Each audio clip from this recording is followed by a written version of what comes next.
कार्तिक मास की कृष्ण पक्ष की एकादशी तिथि को रमा एकादशी तिथि के नाम से जाना जाता है।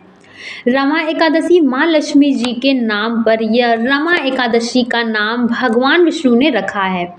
इस व्रत को करने से जीवन सुखमय होता है तथा पापों का भी नाश होता है।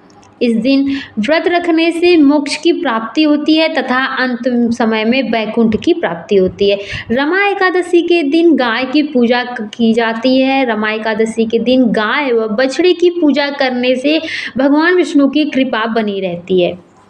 रमा एकादशी का व्रत किस दिन है, आइए जान लेते हैं। 17 अक्टूबर सुबह 5:23 से तिथि प्रारंभ होगी, जो कि 28 अक्टूबर सुबह 7:51 पर समाप्त हो जाएगी। तो रमा एकादशी का व्रत हमें 28 अक्टूबर दिन सोमवार को रखना है, क्योंकि अभी आप बोलेंगे कि 27 अक्टूबर को तिथि है सुबह में, लेकिन यह तिथि जो है यह सूर्योदय के पहले तो है, लेकिन जो 28 तारीख वाली है रमा एकादशी का व्रत, वह सूर्योदय के बाद भी तिथि मिल रही है।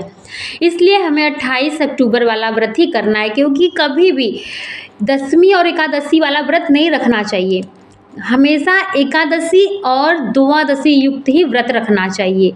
जो कभी भी आप ऐसे जान लीजिए ना, कभी भी अगर आप एक दिन पहले वाला जो है उसको मत रखिएगा, एक दिन बाद वाला जो मिला हुआ रहता है दिन, वो वाला व्रत रखना होता है। जैसे कि अष्टमी का व्रत है तो अष्टमी और सप्तमी युक्त हमें अष्टमी नहीं व्रत रखा जाता है।